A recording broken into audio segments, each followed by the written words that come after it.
Good morning student.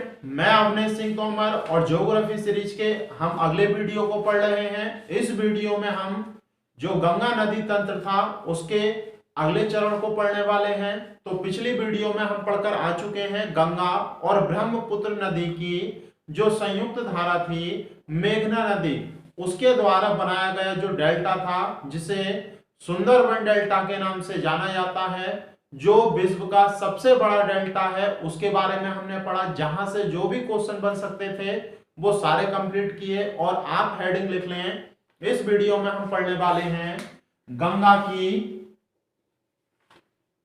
की प्रमुख सहायक नदी ट्रिब्यूटरी ऑफ गंगा, इसे कहते हैं सहायक नदी को ट्रिब्यूटरी। तो देखो बहुत ध्यान से समझेंगे। अगर ये गंगा नदी है तो इसकी सहायक नदियों को दो भागों में बांटा गया है। एक तो जो दाएं से आकर मिलती हैं, जो मतलब गंगा नदी इस तरह से बहेगी तो ये वाला दायां सिरा होगा भाई, और जो दूसरी बाएं से आकर मिलती हैं। तो गंगा नदी की सहायक नदियों को दो भागों में विभाजित किया जा सकता है, दाईं ओर से आकर मिलने वाली नदियां और दूसरी बाईं ओर से आकर मिलने वाली नदियां। और एक बात और समझ लें आप, जो सहायक नदियां हैं उन्हें आप दो भागों में बांट सकते हैं। कैसे? एक तो प्रत्यक्ष सहायक नदी, और दूसरी होती है परोक्ष सहायक नदी या फिर अप्रत्यक्ष सहायक नदी। तो दो भागों में बांटकर चल सकते हैं। प्रत्यक्ष और परोक्ष सहायक नदियां क्या होती है? देखो, प्रत्यक्ष नदियां वे सहायक नदियां कहलाती हैं जो सीधे अपने जल को मुख्य नदी में गिराती हैं। जो नदियां सीधे अपने जल को मुख्य नदी में गिराती हैं उन्हें प्रत्यक्ष सहायक नदियां कहते हैं। और जो नदियां अपने जल को किसी दूसरी नदी की सहायता से मुख्य नदी में गिराती हैं उन्हें परोक्ष नदियां कहते हैं, परोक्ष सहायक नदियां कहते हैं। जैसे मैं आपको बताता हुआ चलूंगा कौन कौन सी ऐसी नदियां हैं। तो बाएं ओर से मिलने वाली सहायक नदियां या फिर बाईं ओर से आकर मिलने वाली जितनी भी सहायक नदियां हैं उनका उद्गम स्थल हिमालय से होता है। तो हिमालय की सहायक नदियां या फिर बाईं ओर से आकर मिलने वाली सहायक नदियां, तो इन्हें हम पढ़ रहे हैं। और बाएं से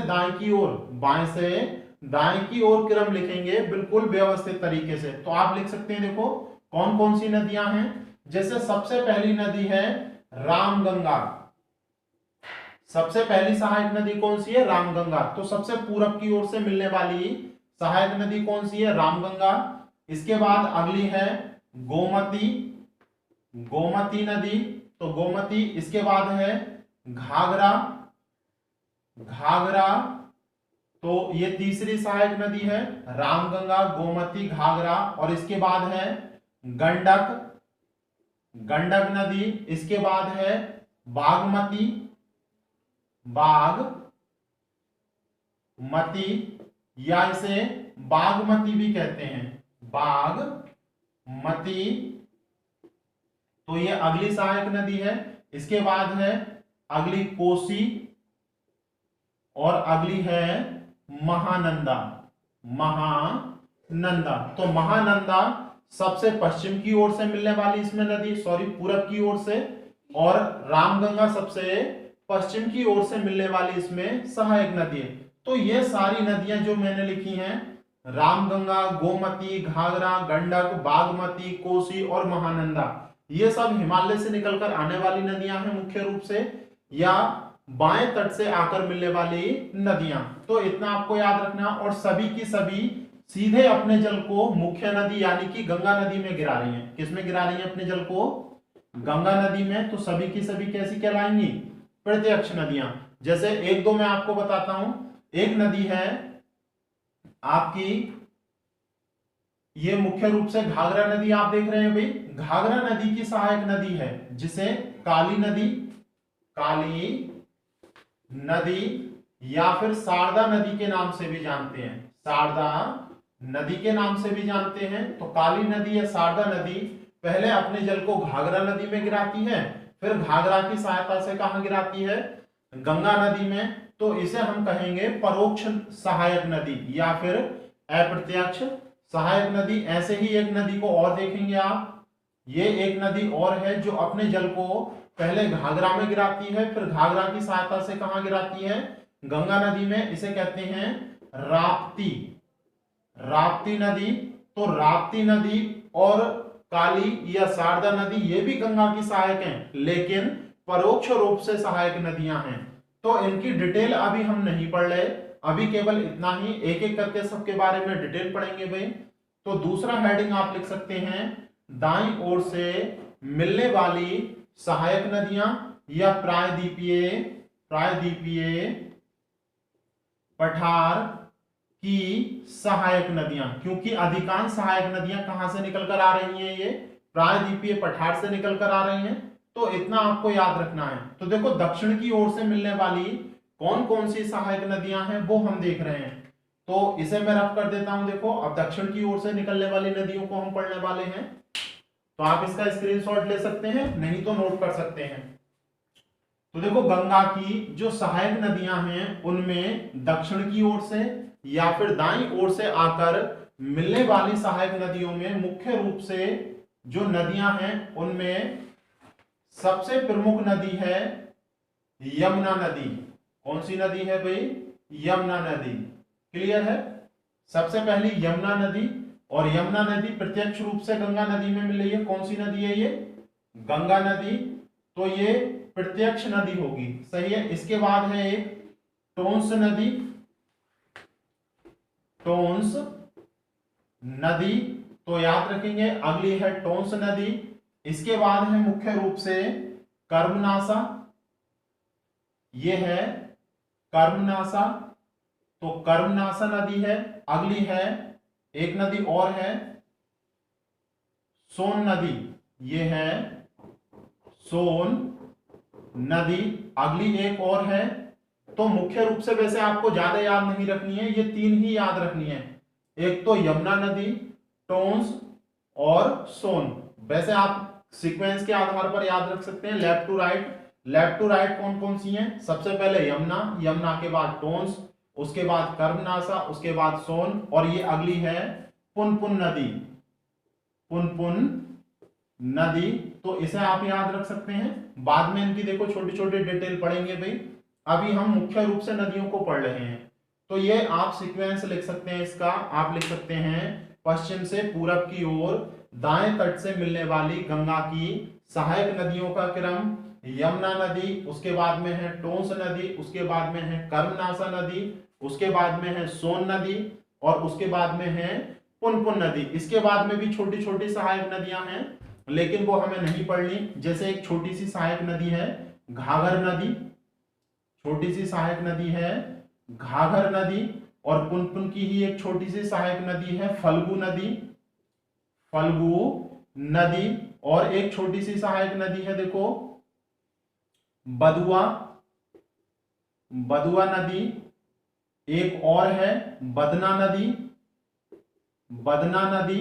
तो ये छोटी छोटी सहायक नदियां हैं, ये बहुत जो राज्य के एग्जाम होते हैं, राज्य के एग्जाम में पूछी जाती हैं भाई। जो आपके राष्ट्रीय एग्जाम होंगे, नेशनल एग्जाम, उनमें शायद ये छोटी छोटी नदियां नहीं पूछी जाएं, तो आप इन्हें छोड़कर भी चल सकते हैं। तो हम मुख्य रूप से जो बड़ी बड़ी नदियां हैं उन्हें पढ़ रहे हैं। जैसे आपको एक बात और बताता हूं मैं, जैसे ये यमुना नदी है, यमुना की कुछ सहायक नदियां हैं, जैसे ये है चंबल, इसके बाद है सिंध, इसके बाद है अगली बेतवा, बेतवा नदी, और इसके बाद है ये केन। तो इन नदियों को भी गंगा की सहायक नदियां माना जाता है, लेकिन ये सारी की सारी नदी कैसी हैं, परोक्ष सहायक नदी। कैसी हैं, परोक्ष सहायक नदी। क्यों, क्योंकि पहले ये अपने जल को यमुना में गिरा रही हैं, फिर यमुना की सहायता से किसमें गिरा रही हैं, गंगा में। तो याद रखना चंबल, सिंध, बेतवा और केन, ये इनका क्रम बहुत पूछा जाता है भाई, कि left to right, right to left, इनका क्रम लगाइए। तो ये गंगा की सहायक नदियां हैं, लेकिन परोक्ष रूप से चंबल, सिंध, बेतवा, केन अपने जल को किसमें गिराती हैं, गंगा, यमुना नदी में। यमुना की सहायता से किसमें गिराती हैं, गंगा नदी में। तो आप इसे याद रखेंगे, इसी प्रकार से आप ये सोन नदी देख रहे हैं, सोन नदी की भी कई सहायक नदियां हैं। जैसे मैं यहां पर लिख देता हूं, देखो ये है आपकी रिहंद नदी, रिहंद रिहंद नदी। इसके बाद है गोपल नदी, गोपल नदी। एक है कनहरी नदी, ऊपर लिख देता हूं, देखो ये कनहरी नदी। तो ये कुछ प्रमुख सहायक नदियां हैं जो सोन की सहायक नदियां हैं। सोन की सहायता से अपने जल को कहां गिराती हैं, गंगा नदी में गिराती हैं। तो इन नदियों के बारे में हम एक एक करके पढ़ने वाले हैं। सबसे पहले आप हेडिंग लिखें यमुना नदी, सबसे पहले आप हेडिंग लिखेंगे यमुना नदी।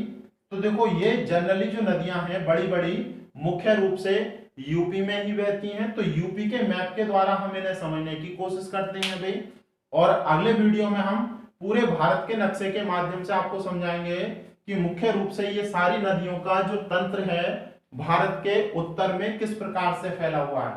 तो इसे रख कर देता हूं मैं, आप स्क्रीनशॉट ले सकते हैं इसका।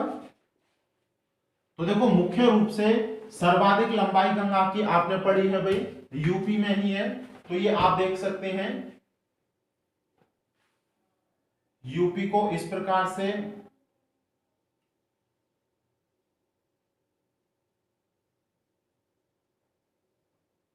ये है यूपी का मैप। आप मानकर चल सकते हैं यूपी इस प्रकार से कुछ दिखने में लगता है भाई। तो यहां से बिजनौर से उत्तराखंड है ये, यहां से गंगा नदी इसमें प्रवेश करती है भाई और बलिया से निकल जाती है। ये बलिया वाला क्षेत्र है और ये बिजनौर वाला क्षेत्र है और ये है गंगा नदी। तो गंगा नदी हमने पढ़ ली है। गंगा की सहायक नदी देखनी है हमें यमुना नदी। तो आप हेडिंग लिख सकते हैं यमुना नदी। मैं सारी बात आपको बताता हूं। यहां उत्तराखंड में इसका उद्गम स्थल है, ये है यमुना नदी, मानकर चल सकते हैं इसे। यमुना नदी का जो उद्गम स्थल है, यमुना नदी का जो उद्गम स्थल है वो है महान हिमालय से, महान हिमालय से। महान हिमालय में उत्तराखंड में एक चोटी पड़ती है बंदरपुछ, बंदरपुछ की चोटी। तो बंदरपुछ की चोटी के पश्चिमी ढाल पर एक ग्लेशियर है। हमने बात की थी भाई, जो महान हिमालय इसकी ऊंचाई बहुत अधिक है और बहुत अधिक ऊंचाई होने के कारण जो हिमालय की चोटियां होती हैं उन पर बर्फ जम जाता है और ग्लेशियर बन जाता है। तो यहां पर है यमुनोत्री ग्लेशियर। तो यमुनोत्री ग्लेशियर से उत्तराखंड में यमुना नदी का उद्गम होता है जो महान हिमालय की बंदरपुछ चोटी के पश्चिमी ढाल पर है। तो इतना याद रखेंगे। और यहां से निकलने के बाद ये सहारनपुर से, यूपी के सहारनपुर से प्रवेश करती है अंदर की ओर यूपी में। सहारनपुर में एक स्थान है फैजाबाद, मैं आपको लिख देता हूं, देखो फैजाबाद से यूपी में प्रवेश करती है। और यूपी में प्रवेश करने के बाद ये मुख्य रूप से यूपी, इधर है देखो हरियाणा राज्य। तो यूपी और हरियाणा राज्य की सीमा बनाते हुए, बहुत ध्यान से लिखना आप, यूपी और हरियाणा राज्य की सीमा बनाते हुए आगे की ओर बढ़ती है। और इसी दौरान ये दिल्ली से होकर गुजरती है। तो दिल्ली किस नदी के किनारे पर बसा हुआ है, याद रखेंगे यमुना। और इसी दौरान ये मथुरा से होकर गुजरती है। तो मथुरा भी किसके तट पर बसा हुआ है, इसी के तट पर। इसी दौरान ये आगरा से होकर गुजरती है। तो आगरा भी किसके तट पर बसा हुआ है, इसी के तट पर। इसके बाद इटावा, जालौन, औरैया, तो ये नगर भी इसी के हमीरपुर से होते हुए, कौशाम्बी से होते हुए जाकर किस में मिल जाती है, गंगा नदी में। और गंगा नदी में ये इलाहाबाद में मिलती है। कहां पर, इलाहाबाद, जिसे अब प्रयागराज के नाम से जाना जाता है, प्रयागराज। तो याद रखेंगे यमुना नदी यूपी में बहते हुए मुख्य रूप से इलाहाबाद या प्रयागराज में आकर मिल जाती है। प्रयागराज में गंगा में कहां पर आकर मिलती है, तो संगम पर आकर मिलती है। संगम वो स्थान है जहां पर गंगा और यमुना नदियां आकर मिलती हैं। और पुराणों में यह कहा जाता है कि ये जो क्षेत्र है यहाँ पर प्राचीनतम समय में 3 नदियां आकर मिलती थीं। इनमें से एक पौराणिक नदी है, पौराणिक पुराणों में इसका जिक्र मिलता है हमें सरस्वती, सरस्वती नदी जो अब विलुप्त हो चुकी है। तो आपको एक लाइन याद रखनी है, इलाहाबाद या प्रयागराज मुख्य रूप से गंगा, यमुना और पौराणिक नदी सरस्वती जो अब विलुप्त हो चुकी है उसके किनारे पर बसा है, जो अब विलुप्त हो चुकी है उसके किनारे पर बसा है। तो कुछ इस प्रकार की संरचना आपको यमुना नदी की भारत में दिखाई देती है। और भी देखो बहुत सारे क्वेश्चन यहां से बनते हैं यमुना नदी से।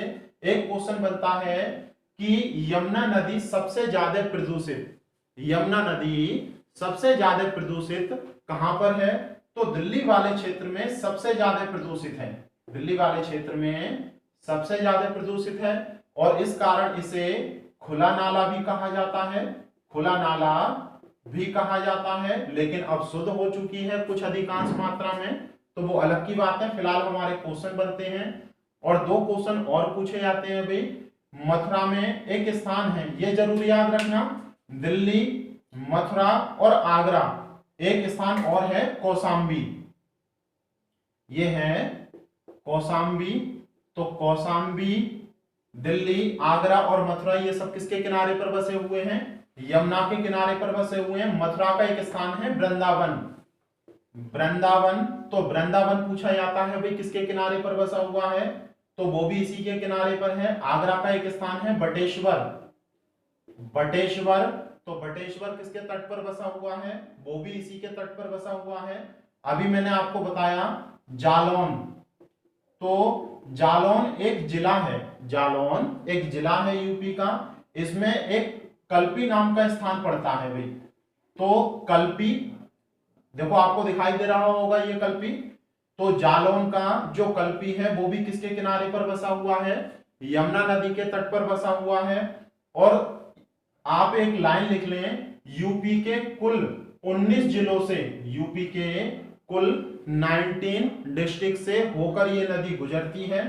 तो बहुत ज्यादा लंबाई है। अगर इसकी लंबाई की हम बात करें तो इससे 2 क्वेश्चन बनते हैं, देखेंगे। देखो दाएं तट पर मिलने वाली जितनी भी सहायक नदियां हैं, यमुना की, सॉरी गंगा की दाएं तट पर मिलने वाली जितनी भी सहायक नदियां हैं उनका उद्गम स्थल प्रायद्वीपीय पठार से होता है। लेकिन एकमात्र यमुना नदी है जिसका उद्गम स्थल कहां से है? हिमालय से। तो ये नोट करके आप लिखें, यमुना नदी एकमात्र गंगा की दाएं तट पर मिलने वाली सहायक नदी है जिसका उद्गम स्थल कहां से है? हिमालय से। और अगर बात करें इसकी लंबाई से संबंधित तो इसकी लंबाई लगभग 1376 किलोमीटर और कहीं कहीं 1375 किलोमीटर भी ये लिखी हुई होती है।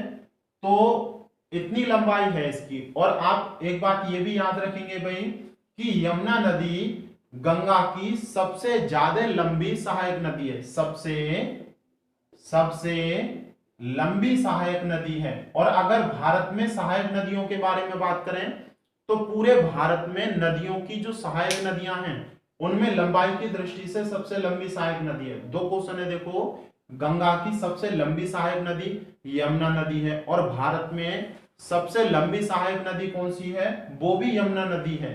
तो ये 2-3 बातें आपको याद रखनी है। इसके बाद देखो यमुना की खुद कई सहायक नदियां हैं, तो यहां से भी आपसे क्वेश्चन पूछा जाता है। तो याद रखना, आप हेडिंग लिख सकते हैं इसके बाद, यमुना की प्रमुख सहायक नदियां। तो यमुना की प्रमुख सहायक नदियों में 2 तरह से हम पढ़ने वाले हैं, एक तो दाईं ओर से आकर मिलने वाली नदियां और दूसरी बाईं ओर से आकर मिलने वाली नदियां। तो देखो एक नदी है हिंडन नदी, एक नदी है हिंडन नदी।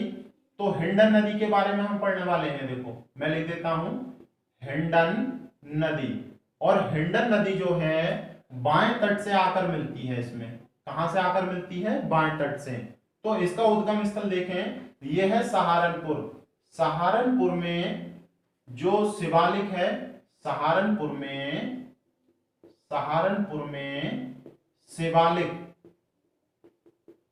शिवालिक की पहाड़ियां हैं, वहां से इसका उद्गम होता है। आप लिख सकते हैं हिंडन यमुना की बाएं तट पर मिलने वाली सहायक नदी है, जिसका उद्गम स्थल यूपी के सहारनपुर में शिवालिक से होता है। और गंगा और यमुना के बीच में बहते हुए ये नदी मुख्य रूप से यमुना में आकर मिल जाती है, और यमुना में जीबी नगर में, कहां पर, जीबी नगर में, ये मुख्य रूप से नोएडा वाले क्षेत्र में आकर मिलती है। कहां पर, नोएडा वाले, क्योंकि जीबी नगर में नोएडा और ग्रेटर नोएडा है भाई। और एक बात और याद रखनी है, जो आपका गाजियाबाद है, जो आपका गाजियाबाद है, गाजियाबाद हिंडन नदी के तट पर ही बसा हुआ है। गाजियाबाद हिंडन नदी के तट पर ही बसा हुआ है, तो याद रखना, पूछा जाता है। और एक और महत्वपूर्ण क्वेश्चन है इससे संबंधित, आप लिख सकते हैं। देखो, आपने हिस्ट्री पढ़ी होगी, हिस्ट्री में जब सिंधु घाटी सभ्यता को पढ़ते हैं, जब आप हड़प्पा सभ्यता को पढ़ते हैं, तो हड़प्पा सभ्यता का जो सबसे पूर्वी स्थल है, सबसे पूर्वी स्थल, आप जानते हैं भाई, हड़प्पा सभ्यता का सबसे पूर्वी स्थल कौन सा है, आलमगीरपुर। कौन सा है, आलमगीरपुर। तो जो सबसे पूर्वी स्थल है आलमगीरपुर, वो भी हिंडन नदी के तट पर बसा हुआ है। तो आप याद रखेंगे, हिंडन नदी के तट पर ही हड़प्पा का सबसे पूर्वी स्थल आलमगीरपुर बसा हुआ है। इसके अतिरिक्त अब कुछ सहायक नदियां हम पढ़ने वाले हैं दाएं तट से। तो आप हेडिंग लिख सकते हैं, यमुना की दाएं तट पर मिलने वाली सहायक नदियां। तो क्रम लिख लें, देखो, दाएं तट पर मिलने वाली नदियों का क्रम है चंबल, देखो ऊपर लिख देता हूं मैं, यहां पर मिलने वाली सहायक नदियों का क्रम है, सबसे पहले चंबल पश्चिम से पूरब की ओर, उसके बाद में सिंध, उसके बाद में बेतवा, और उसके बाद में केन। तो ये क्रम है, और एक एक करके हम पढ़ने वाले हैं। आप हेडिंग लिखें, सबसे पहले हम पढ़ने वाले हैं चंबल नदी को, सबसे पहले हम पढ़ने वाले हैं चंबल नदी को। तो मैं ये चीजें रफ कर देता हूं थोड़ी सी। तो चंबल नदी को देखेंगे, देखो सबसे पहले अगर चंबल नदी के उद्गम की बात करें, तो चंबल नदी से बहुत सारे क्वेश्चन बनते हैं भाई, ढेर सारे क्वेश्चन। आप बहुत ध्यान से समझना इस चीज को। जो चंबल नदी है उसका उद्गम स्थल है मध्य प्रदेश, चंबल नदी का उद्गम स्थल है मध्य प्रदेश। यहां पर आपको दिखाई दे रहा होगा भाई, तो इधर देखेंगे, देखो यहां मध्य प्रदेश से इसका उद्गम स्थल मान सकते हैं, मध्य प्रदेश से इसका उद्गम स्थल मान सकते हैं। इसका जो उद्गम स्थल है उसका नाम ऊपर लिख देता हूं मैं, मध्य प्रदेश के मऊ, मध्य प्रदेश के मऊ से इसका उद्गम होता है। और मऊ से उद्गम होने के पश्चात ये राजस्थान में जाती है। सही है, एक पहाड़ी है जिसका नाम है जनापाब पहाड़ी, पहाड़ी जिसका नाम है जनापाब पहाड़ी। तो ये मुख्य रूप से विंध्याचल श्रेणी की ही है, मुख्य रूप से विंध्याचल श्रेणी की ही पहाड़ी है। तो थोड़ा सा आप याद रखें, मध्य प्रदेश में हम पढ़कर आ चुके हैं भाई, विंध्याचल पर्वत श्रेणी है, उसी की एक छोटी सी पहाड़ी है जनापाब पहाड़ी, जो मध्य प्रदेश के मऊ जिले में पड़ती है। तो वहीं से इसका उद्गम होता है, और मध्य प्रदेश से निकलने के बाद ये राजस्थान में आती है, और राजस्थान से होते हुए यूपी में प्रवेश कर जाती है। और यूपी में कहां आकर मिलती है, यमुना नदी में आकर मिलती है, इटावा में, या इटावा के निकट। वैसे तो जनरली इटावा ही लिखा हुआ मिलता है, लेकिन इटावा में नहीं मिलती है। इटावा के निकट 40 किलोमीटर की दूरी पर एक स्थान है मुरादगंज, एक स्थान है मुरादगंज, और ये जालौन में पड़ता है भाई। तो मुरादगंज में इटावा के निकट ये आकर मिलती है। तो यहां से यहां तक आपको याद रखना है। अब इससे क्वेश्चन क्या क्या बनते हैं, दो क्वेश्चन तो प्रमुख यही हैं कि राजस्थान और मध्य प्रदेश की सीमा बनाती है, ये राजस्थान और एमपी की सीमा बनाती है कुछ दूर तक। फिर उसके बाद यूपी थोड़ी दूर तक, देखो इधर इस प्रकार से है, ये थोड़ी दूर तक ये यूपी और राजस्थान की भी सीमा बनाती है, यूपी और राजस्थान की। दो बातें तो यही याद रखनी है, चंबल नदी राजस्थान और मध्य प्रदेश की सीमा बनाती है, यूपी और राजस्थान की सीमा बनाती है। इसके अतिरिक्त और भी बहुत सारी चीजें पूछी जाती है। इसकी सहायक नदी, सहायक नदी से भी बहुत क्वेश्चन बनते हैं। आप हेडिंग लिख सकते हैं, चंबल की सहायक नदी। तो चंबल की सहायक नदियों में देखो मैं इधर लिख देता हूं भाई, चंबल की सहायक नदियों में सबसे पहला नाम है बनास नदी का, बनास नदी। तो बनास नदी से एक क्वेश्चन पूछा भी जाता है।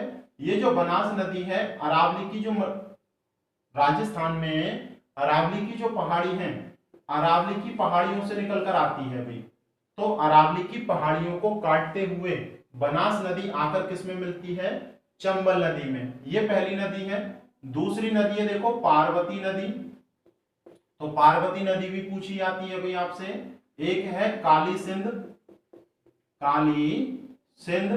दूसरी है देखो, एक है सिप्ता, सिप्ता नदी इसकी सहायक नदी है।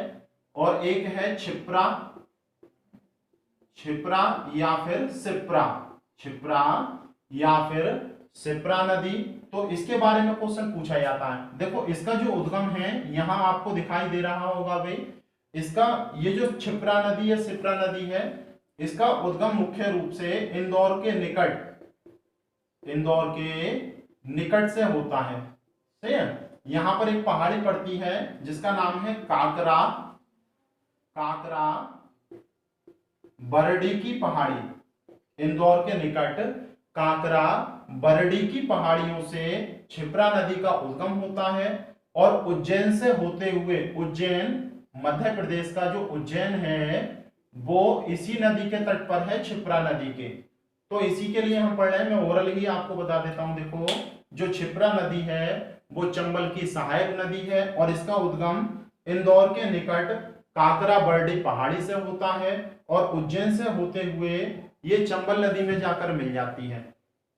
और उज्जैन का जो महाकालेश्वर का मंदिर है, जो महाकालेश्वर का शिव का मंदिर है, वो इसी के तट पर बसा हुआ है और यहीं पर कुंभ का मेला लगता है। तो याद रखेंगे कुंभ का मेला उज्जैन में छिप्रा नदी के किनारे पर लगता है, जो किसकी सहायक नदी है, चंबल की सहायक नदी है। तो ये दो बातें याद रखनी है। इसके मुख्य रूप से यही नदियां पूछी जाती हैं और ज्यादा नहीं। और देखो चंबल नदी से क्या क्या पूछा जाता है। तो चंबल नदी पर 3 प्रमुख बांध बने हुए हैं। चंबल नदी पर 3 प्रमुख बांध बने हुए हैं।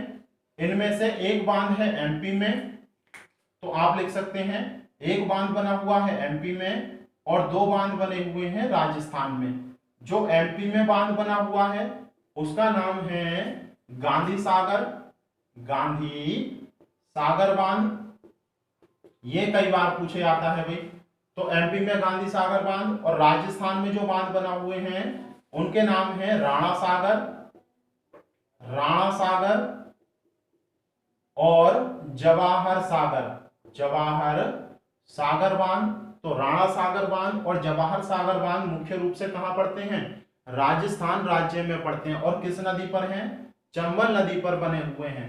तो इतना आपको याद रखना है। एक बात और पूछी जाती है, चंबल नदी इन क्षेत्रों से मध्य प्रदेश के जो आपका पठारी क्षेत्र है वहां से होकर बहती है और इसी कारण से इस पर कई झरने हैं, जो जलप्रपात होते हैं, वाटरफॉल, वो काफी मात्रा में हैं। इनमें से 1-2 को आपको पढ़ना है। तो मध्य प्रदेश में चंबल नदी पर एक खंडवा जिला है, तो खंडवा जिले में एक पड़ता है पुनासा। पुनासा आपको चमक रहा होगा, पुनासा जलप्रपात। देखो ऊपर ही लिख देता हूं मैं कहीं, पुनासा, पुनासा जलप्रपात। तो जलप्रपात पुनासा ये मुख्य रूप से एमपी में पड़ता है और किस नदी पर, चंबल नदी पर।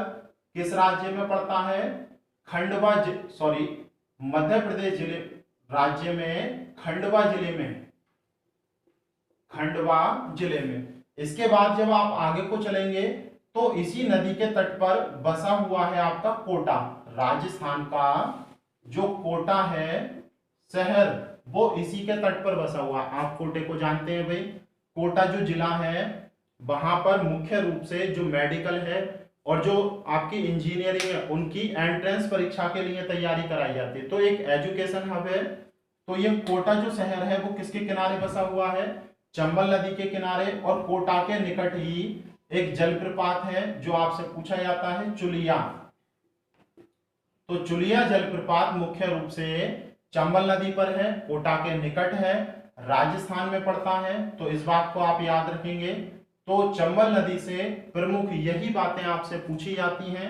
आप लिखना चाहें तो एक बात और लिख सकते हैं, ये वैसे पीछे हमने पढ़ रखा है भाई, चंबल नदी मुख्य रूप से मालवा के पठार से होकर बहती है, मालवा के पठार से होकर बहती है, और मालवा के पठार का इसने अपरदन कर दिया है, मालवा के पठार को बहुत बुरी तरह से अपरदित कर दिया है, और उस अपरदन का नाम है अवनालिका, अवनालिका अपरदन, अवनालिका अपरदन। तो याद रखेंगे चंबल नदी और इसकी जो सहायक नदियां हैं उन्होंने मध्य प्रदेश में मालवा के पठार को अपरदित कर दिया है, जिसे अवनालिका अपरदन या खड्ड अपरदन भी कहते हैं, खड्डा अपरदन के नाम से भी जाना जाता है, या गड्ढा अपरदन भी कह सकते हैं, इसे गड्ढा अपरदन भी कह सकते हैं। और एक क्वेश्चन और पूछा जाता है चंबल नदी से कि भारत में सबसे गहरे गड्ढों का निर्माण कौन सी नदी करती है? तो भारत में सबसे गहरे गड्ढों का निर्माण चंबल नदी ही करती है। चंबल नदी की जो घाटी है वही अवनालिका अपरदन यानी कि खड्ड अपरदन है, और ये इतने गहरे गड्ढों का निर्माण करती है जो घाटी से देखने पर ऐसा लगता है जैसे पहाड़ हो। तो याद रखना, भारत में सबसे गहरे गड्ढों का निर्माण कौन सी नदी करती है? चंबल नदी करती है। तो आपको इतना याद रखना है, चंबल नदी से संबंधित प्रमुख यही बातें पूछी जाती हैं। इसके बाद में देखो एक सिंध नदी है, तो सिंध नदी मुख्य रूप से विंध्याचल की पहाड़ियों से ही निकलती है। देखो चंबल के बाद सिंध से ज्यादा कुछ नहीं पूछा जाता भाई, तो आप याद रखेंगे चंबल नदी और उसके बाद में सिंध का जो उद्गम स्थल है, सिंध का जो उद्गम स्थल है वो विंध्याचल की पहाड़ियां ही हैं, यहीं से ये निकलती है, और निकलने के बाद यूपी में यमुना में मिल जाती है। तो आप याद रखेंगे यूपी में यमुना में कहा मिलती है? तो यमुना में जालौन में मिलती है। ये कहां पर? जालौन में जाकर मिल जाती है। तो याद रखेंगे चंबल, उसके बाद में सिंध। अब हम पढ़ रहे हैं बेतवा नदी को। तो बेतवा नदी से संबंधित 2-3 क्वेश्चन पूछे जाते हैं भाई आपसे, तो आप थोड़ा सा ध्यान रखेंगे। ये जो बेतवा नदी है इसका उद्गम स्थल कहां से है ये और याद रखना है। तो मैं लिख देता हूं, देखो बेतवा नदी का जो उद्गम स्थल है वो एमपी से है, सही है। एमपी में जो विंध्याचल श्रेणी है, विंध्याचल श्रेणी से ही इसका उद्गम होता है। तो विंध्याचल श्रेणी से कहां से होता है ये आपको याद रखना है। इसका जो उद्गम है, एक जिला पड़ता है रायसेन, रायसेन जिले में एक छोटा सा गांव है कुमार गांव, एक विलेज है कुमार गांव। तो कुमार गांव से इसका उद्गम होता है। मैं फिर रिपीट कर रहा हूं, बेतवा नदी जो यमुना की सहायक है, इसका उद्गम विंध्याचल पर्वत श्रेणी से होता है। विंध्याचल पर्वत श्रेणी में कहां से होता है भाई? रायसेन जिले से। रायसेन जिले में एक छोटा सा गांव है कुमार गांव, कुमार गांव से होता है। तो आपको ये याद रखना है। और ये नदी मध्य प्रदेश से निकलकर मुख्य रूप से ललितपुर में बहती है। ये ललितपुर जिला है, देखो ललितपुर जिला है। इसके बाद झांसी में जाती है, झांसी के बाद और जिलों में भी जाती है और जाकर हमीरपुर। तो आपको याद रखना है एक जिला है हमीरपुर यूपी का, तो यमुना नदी में हमीरपुर में जाकर मिल जाती है।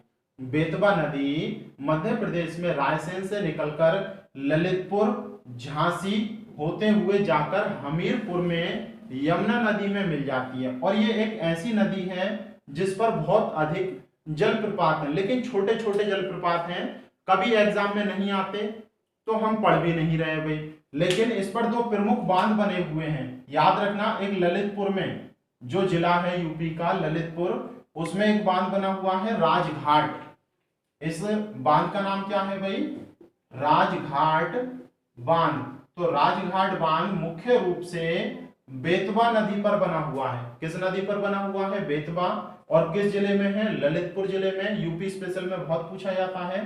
एक बांध और है, वो बांध मुख्य रूप से आपका बना हुआ है झांसी में। तो इस बांध का नाम है माता टीला, माता टीला बांध। इस बांध को ये मुख्य रूप से यूपी के झांसी में है। और इसीलिए इस बांध का नाम भी रानी झांसी बांध रखा गया। तो याद रखना, माता टीला बांध हो या रानी झांसी बांध हो, दोनों के दोनों बेतवा नदी पर हैं। आपका राजघाट बांध मुख्य रूप से ललितपुर में है, जबकि माता टीला बांध कहां पर है, आपका झांसी में पड़ता है। तो इन्हीं चीजों को याद रखें, और बाकी की बची हुई जो नदियां हैं अगले वीडियो में पढ़ेंगे, नहीं तो वीडियो बहुत लेंथी हो जाएगी भाई। अगर वीडियो आपको पसंद आई हो, जानकारियां आपको लायक लग रही हो, तो वीडियो को लाइक करें और कमेंट करके जरूर बताएं कि वीडियो आपको कैसी लगी, और ज्यादा से ज्यादा लोगों को इस वीडियो को शेयर करें ताकि हर किसी को इसका लाभ पहुंचे। Thank you.